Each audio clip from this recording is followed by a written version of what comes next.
Kasian kasian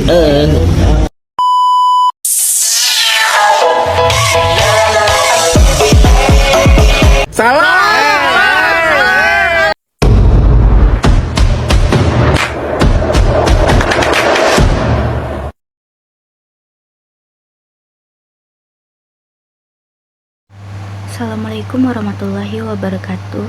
Saya Windy Orsidia dan ini NPM saya. Saya dari Universitas Pancamudi Medan, jurusan Manajemen Finansial Teknologi.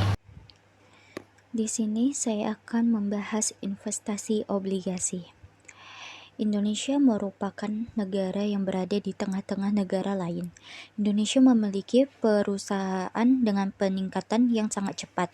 Investor dalam bentuk pekerjaan, pegawai swasta yang baru lulus kuliah, dan mahasiswa yang sudah memiliki pekerjaan itu sangat baik atau tinggi investasinya.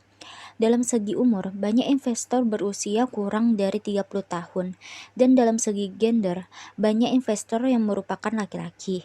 Sedangkan dalam bentuk tamatan investor, lebih banyak diduduki oleh sekolah menengah atas atau SMA. Apa itu investasi? Investasi adalah komitmen atas sejumlah dana atau sumber daya lainnya yang dilakukan pada saat ini, dengan tujuan memperoleh sejumlah keuntungan di masa yang akan datang. Fungsi investasi. 1.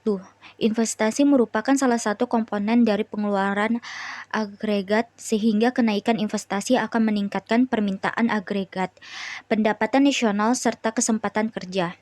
Yang kedua, pertambahan barang modal sebagai akibat investasi akan menambah kapasitas produksi. Yang ketiga, investasi selalu diikuti oleh perkembangan teknologi. Jenis-jenis investasi.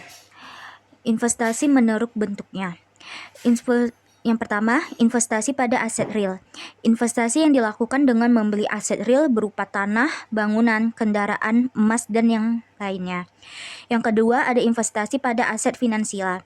Investasi langsung yaitu dapat dilakukan dengan membeli aktiva keuangan yang dapat diperjualbelikan di pasar uang dan pasar modal. Investasi langsung juga dapat dilakukan dengan membeli aktiva yang tidak diperjualbelikan. Biasanya diperoleh dari bank komersial. Aktiva ini dapat berupa tabungan dan sertifikat deposito. Investasi tidak langsung yaitu dapat dilakukan dengan membeli surat berharga dari perusahaan investasi seperti reksadana. Yang kedua, menurut jangka waktunya. Yang pertama, investasi dilakukan tidak lebih dari 12 tahun disebut investasi jangka pendek. Yang kedua, investasi yang memiliki rentang waktu antara 1 hingga 5 tahun disebut investasi jangka menengah. Yang ketiga, investasi yang memiliki rentang waktu di atas 5 tahun disebut investasi jangka panjang. Di sini saya akan membahas investasi jangka panjang, yaitu salah satunya adalah obligasi. Apa itu obligasi? Obligasi adalah instrumen utang yang diterbitkan oleh pemerintah atau suatu perusahaan untuk meminjam dana dari investor perorangan atau koperasi untuk jangka waktu tertentu. Sebagai imbalannya, penerbit menawarkan bunga berkala atau kupon kepada pemegangnya. Obligasi merupakan investasi jangka panjang dalam bentuk surat berharga utang yang diserahkan peminjam kepada pemberi pinjaman. Dengan surat berharga tersebut berserta nama, tanggal jatuh tempo, dan bunganya. Jangka waktu obligasi berkisar antara 1 sampai 10 tahun. Instrumen investor. Yang pertama, ekuitas. Yang kedua, pendapatan tetap. Yang ketiga, setara uang tunai. Yang keempat, derivatif keuangan. Yang kelima, ekuitas swasta. Pro dan kontra obligasi. Yang pertama, keuntungan. Menerima penghasilan melalui pembayaran bunga.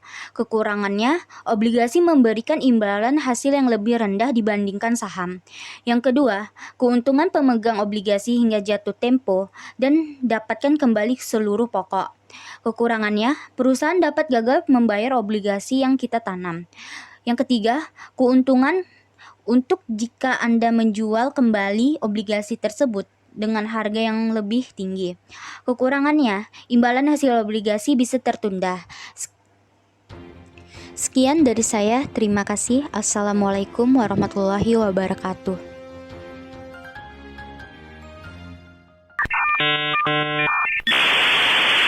Saya wassalamualaikum bro.